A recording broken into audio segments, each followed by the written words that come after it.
乾卦分兩部分，一部分係上乾，一部分係下乾。第一爻代表第一階段，第二爻代表第二階段，第三爻代表第三階段。呢三爻叫做下乾，第四爻到第六爻叫做上乾。好多人未行完下乾就冇命，亦有好多人稍微有啲表現就遭受人哋打擊，於是就緊張懈懈，呢樣唔敢做，嗰樣唔敢做，一直到退休，乜嘢作為都冇。要走到上乾，就必須要更加充實，更加有毅力，下一次要表現得更好。所以第四階段畫躍在淵，有一個躍字，鯉魚跳龍門，就睇下跳唔跳得過去。一跳過去，身價完全唔同；跳唔過去，就如跌到深淵，跌到落去好慘。第四爻畫躍在淵，無咎。第五爻即係第五階段，飛龍在天，利見大人。一個係飛龍在天，一個係畫躍在淵。我哋將呢兩個對比嚟睇，啱啱好係飛同躍，天同淵，所以後來有成語叫天淵之別，就爭咁啲飛咗上去，不得了，完全唔同晒。喺人一生當中最威風最了不起嘅就係第五階段，叫做九五之尊。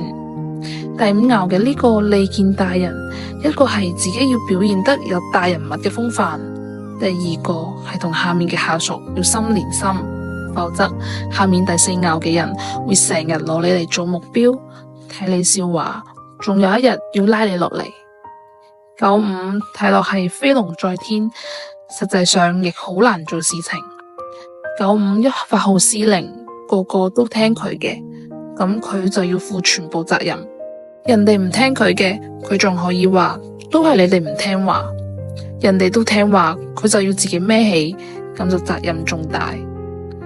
九五講完說話，自己一睇唔啱，即刻改，就會有人話佢朝令夕改。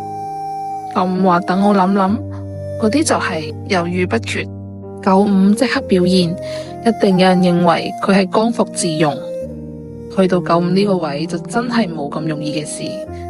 身處九五尊位，可能會覺得自己好威風，做咗大領導，想點都得。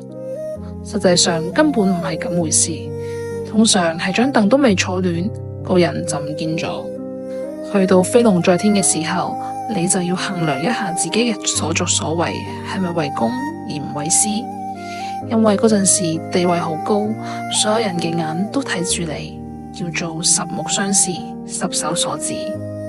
只要你稍為有少少動靜，所有人都睇得好清楚。唔使講，你一舉一動，人哋就知你玩緊乜嘢把戲，呃唔到任何人。所以要坐穩九五嘅位，第一個係自己要表現出大人嘅風範，第二個你下面要有得力嘅下屬，佢哋所做嘅嘢只有一個，叫做鞏固領導中心。你要靠下面嘅人嚟鞏固你，成日靠你一個點得？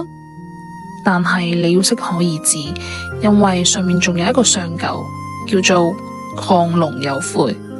如果將九五叫做大佬，咁上九就叫大佬嘅大佬，大佬上面仲有大大佬。